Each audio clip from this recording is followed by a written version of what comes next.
Oui, bonjour à nos téléspectateurs qui nous suivent en select moment. C'est votre chaîne, c'est ma part News TV que vous aimez beaucoup et qui vous donne des informations sur net avec exactitude. Aujourd'hui, je suis devant vous pour vous parler de quelque chose et vous serez d'accord avec moi. Soyez attentifs. Et surtout aujourd'hui, je vais m'adresser à la présidence de l'ONG, à la fondation, à l'église.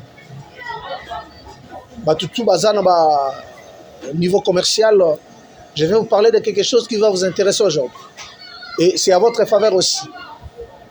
Nous sommes l'apôtre José Ikoma, les baobas, les monuments vivants,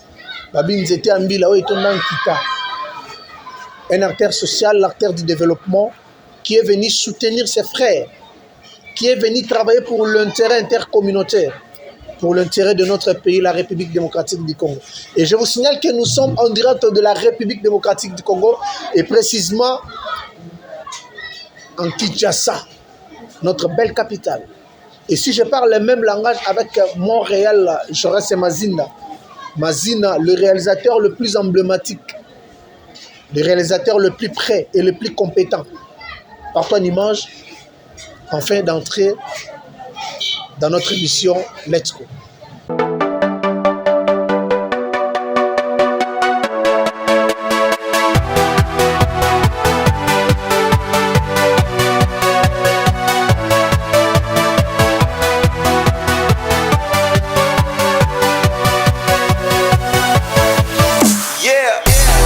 Lesa wabalesa, lesa wabingelengele.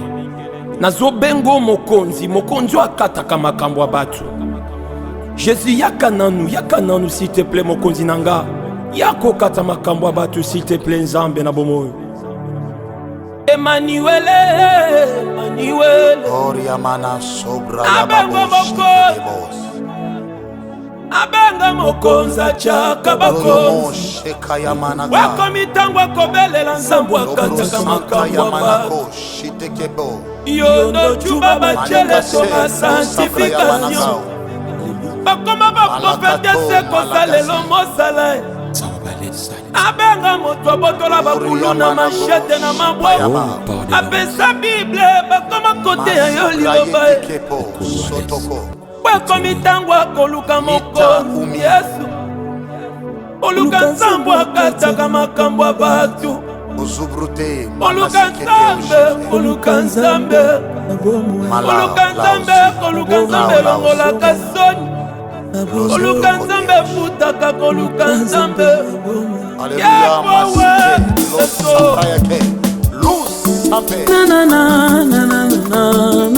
wabatesi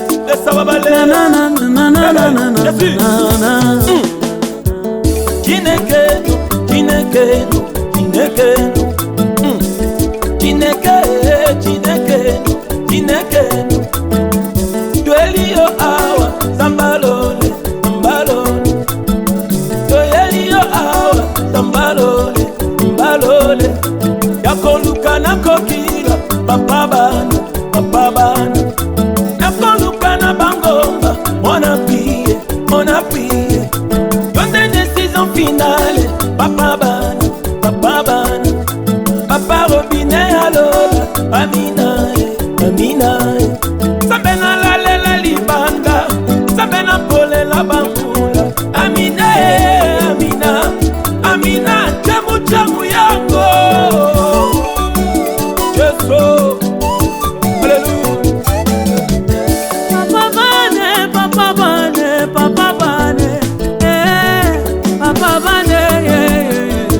Babane, soyeni yo awa, zambalone, soyeni yo awa, babane, singaro teto, babane, sekaro tomo, zambalone, yakoluka na zamba, babane, yakoluka na gokina, babane.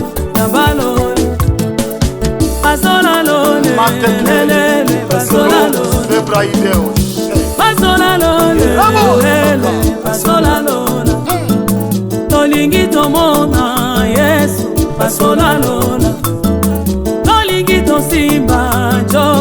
Pasola.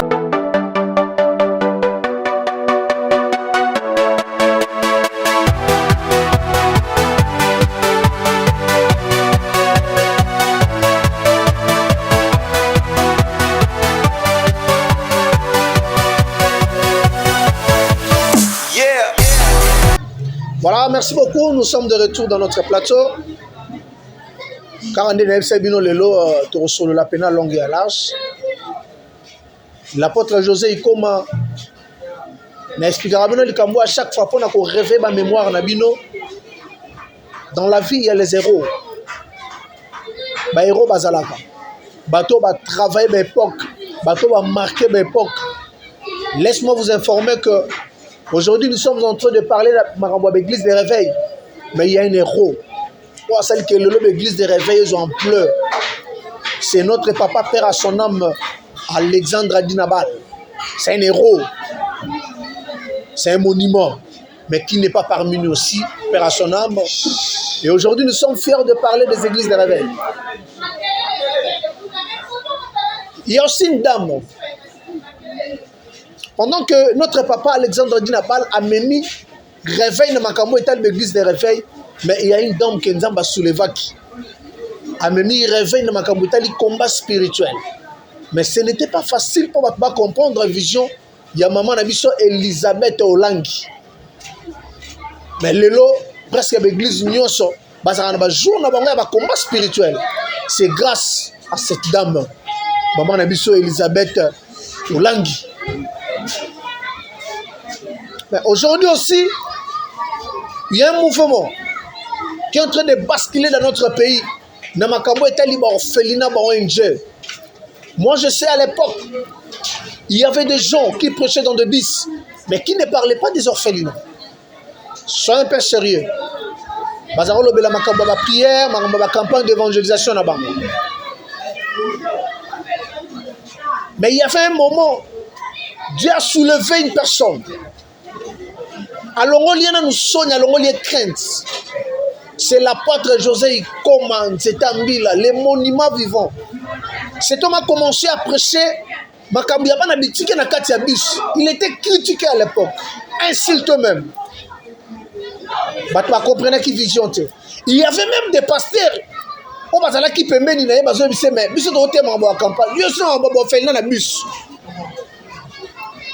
tous un témoin vivant Zali, l'apôtre Jean-Claude Lufuma. Ah, tu bien Yaya. Mais aujourd'hui, on parle des orphelinats en République démocratique du Congo. Même Nababus, le pasteur va combien de patron Nababus. C'est grâce à l'apôtre José Ikoma, les monuments vivants. Je prophétise, Penako prophétisaka. Un jour, on peut se ministère Affaires sociales. Et tu as gravé parce que c'est un homme du peuple, un acteur du développement. Il est en train de travailler pour l'intérêt intercommunautaire, pas interpersonnel.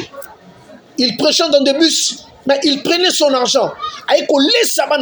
Pendant que ses enfants à la maison, ses enfants étaient chassés de l'école. Il y a des historiques qui me suis fait expliquer pour comprendre. À côté, on a bus pendant une semaine. Et le dimanche, il n'y a pas en orphelinat, on a veuve. Mais le lundi, on a chassé dans l'école. Voyez un peu ce cœur. Qui peut faire ça? Jésus-Christ était venu pour sauver l'humanité. Mais l'apôtre José Ikoma, l'envoyé de Dieu, est venu pour sauver les orphelins. Et les veuves ainsi, les hommes vieillards. Voilà sa mission. À travailler dans différentes communautés. À travailler dans Frère Patrice Moussok. À travailler dans Maman Olang. À travailler dans Papa Nabiso Barouti Kassongo. À travailler dans Aseka. À travailler dans Philadelphie, étant qu'un apôtre majeur. À travailler dans Nzambe Malam, consacré par l'apôtre Adinabal Alexandre. Cet homme a un père spirituel. C'est notre papa Alexandre Adinabal. Mais peut-être yoté quand tu es papa Moli Monoté. Tu es un père spirituel. Moi, mon père spirituel, c'est l'évêque Pascal Moukoulou. Je le dis chaque jour. L'apôtre José, comme son père spirituel, c'est notre papa Alexandre Adinabal. Mais yo te à cannabis. Oli amour et habitike, mais tu es papa moli mon ote. Qui t'a consacré? Bana poto bolanda, émission très bien. Vous allez comprendre ma pour comprendre que c'est ton madame t'a soutenir. Yarocha Maboko. Voilà le lobe orphelin bazu Valère na Kinshasa. Bon orphelin fongami et belé. Mais là on a la na mutema pour pas primer kaka, c'est tout un problème. Pour pas couronner, c'est tout un problème. Non, Congolais. Tant couronner après sa mort. Tant couronner, l'apôtre José, il commandait son vivant.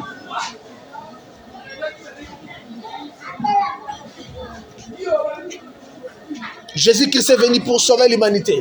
Et il a accompli sa mission. Et c'est Dieu-là a envoyé l'apôtre José comme pour sauver les orphelins, et le veuve, ainsi que le vieillard.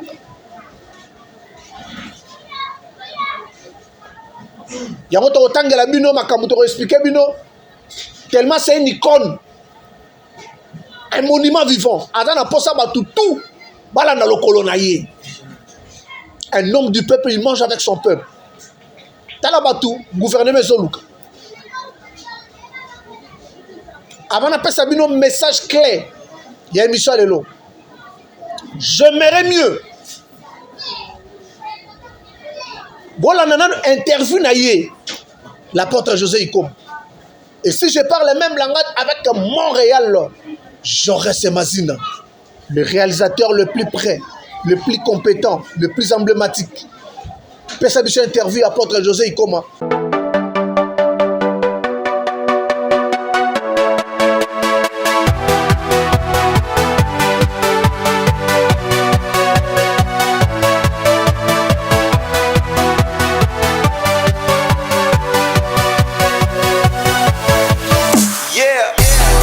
Toko suka wapi, tokende wapi.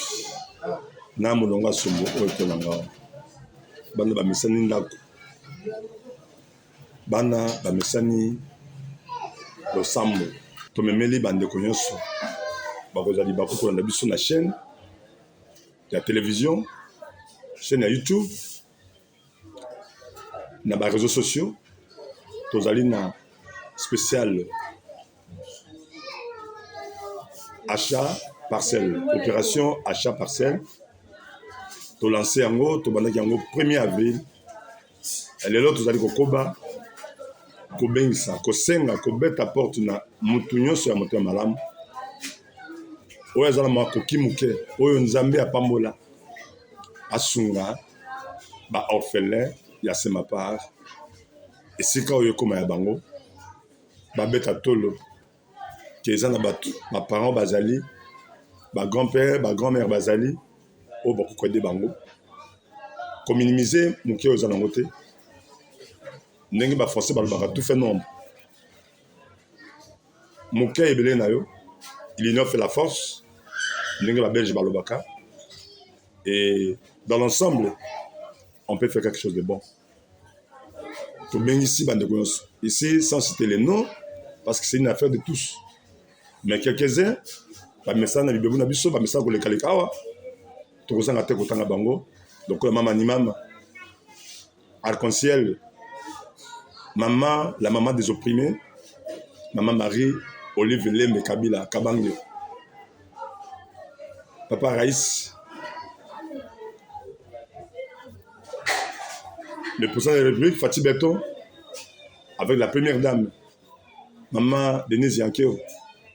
Baby sika oyo nazoloba baby plateau oyo bana déjà basi wa ibisa bino ki awa to ba locataire et toko mpenza exposé tozali contraire ya kobeta mbele pana bino son excellence le gouverneur de la ville le premier citoyen de la ville de Kinshasa Jean-Denis Gobilambaka papa social bana bazozela ouais au part andeko Eliezer papa social maman Retouam. Nous avons Edi Yeli, Molangi, social ya Funa, au Bazawa, dans nos électeurs, Moussou Bazaliawa. En 2023, avant les Aliawa. Dans ce Bengi Moutunios, Abedachou, tu as quitté le bureau, tu as tiré le courrier, toyebi ke ekomaki bastar ya mboka oyo baorason bajibe bafali bamopao bafere bafabrigaz baheritier wata babina file bajoueur na biso ya leopard ya mazembe ya vita de ring bavocat bamédecin basoda badéputé basénateur bahomme d'affaires femme d'affaires c'est ma part ezomi na veni bomba numéro 72 ezosenga biso ya moto nyonso ton soit pe lopango ezali na valeur ya $55,000 américains, $5, $10, 120,000 ou plus. Mais la biso yango, ba numéro ya M-Pesa ezali affiché, compte bancaire na Equity Bank ezali affiché wana, oningo ya kotika biso na enveloppe, otina biso na M-Pesa, ba numéro ezali, oye na adresse kaka moko. C'est ma part, ezali kaka na adresse kaka moko, mutu akosa yote, compte ezali kaka moko na Equity Bank. Monnaie électronique, tu as M-Pesa, numéro Moko, 081 80, ça, je disais 081 80 659 à la fin. On a M-Pesa, sur le télébiso, tu as enregistré comme on a eu, monton a eu, bandit comme souvent, tout en bas comme on a bangoté, oui, tout en comme on a été remercié, à celle coucou naé, mais OEP, bah, monsieur peut te remercier, tu as la baba baté, tu as le bas, oyo, à ce plutôt le bas, on a conclu, bah, monsieur.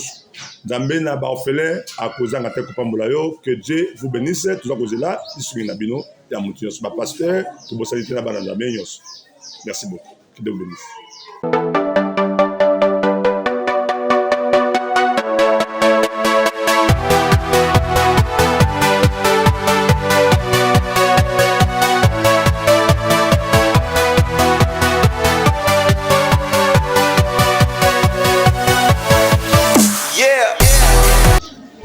Voilà, nous sommes arrivés à la fin de notre émission. Maintenant, c'est Mbola Moukié, aux président ONG, aux président orphelinat, aux pasteurs, aux églises, aux commerçants.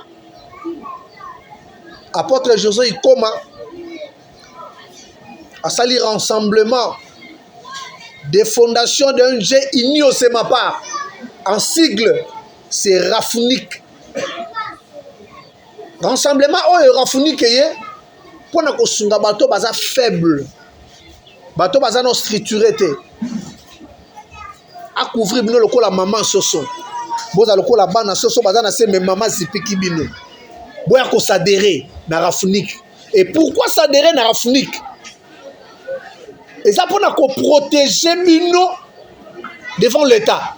Ozana mikanda l'État te. Mais à travers Rafounik, ça va vous aider dans la procédure normale. Un jour, vous avez ma personnalité. C'est ça, mission Rafounik. Tu viens, tu t'adores. Nous connaissons les candidates. Communauté, mon frère. Tu risques un jour. Nous respectons les bourgmestres. Tu respectes même les candidats dans la commune. Mais les candidats, ils sont à top niveau. Vous avez couvrir toute la vie.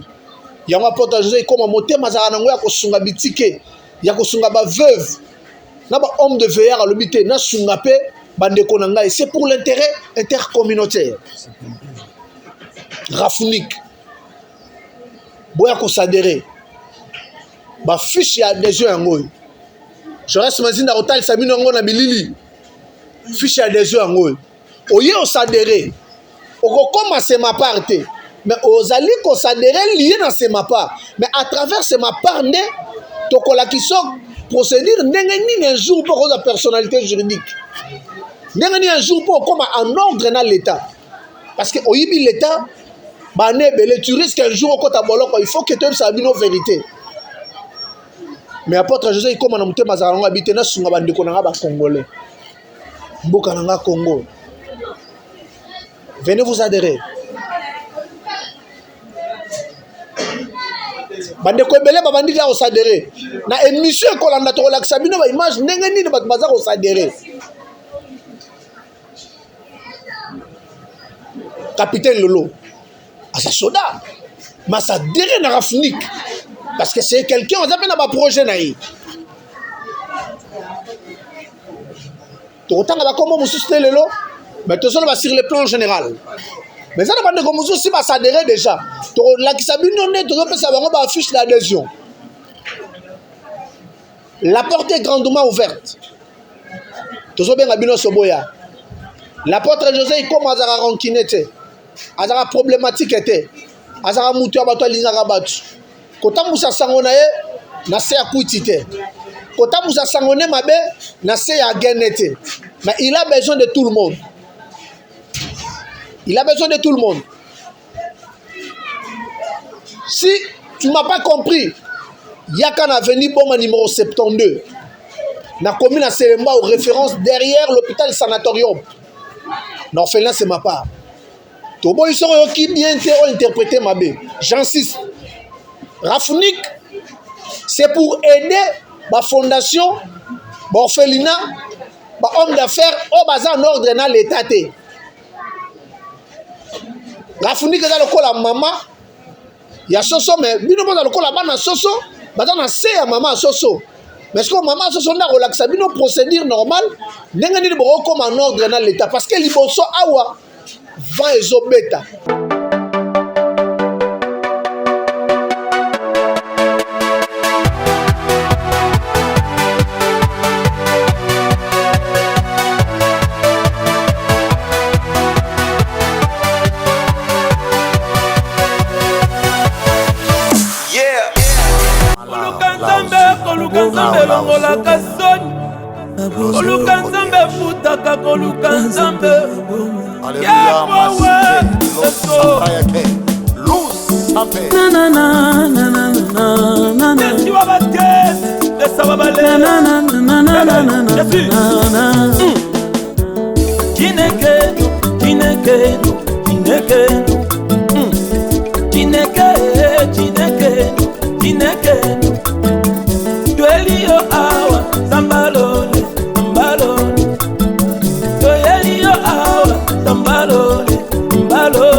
Zabalole, Zabalole.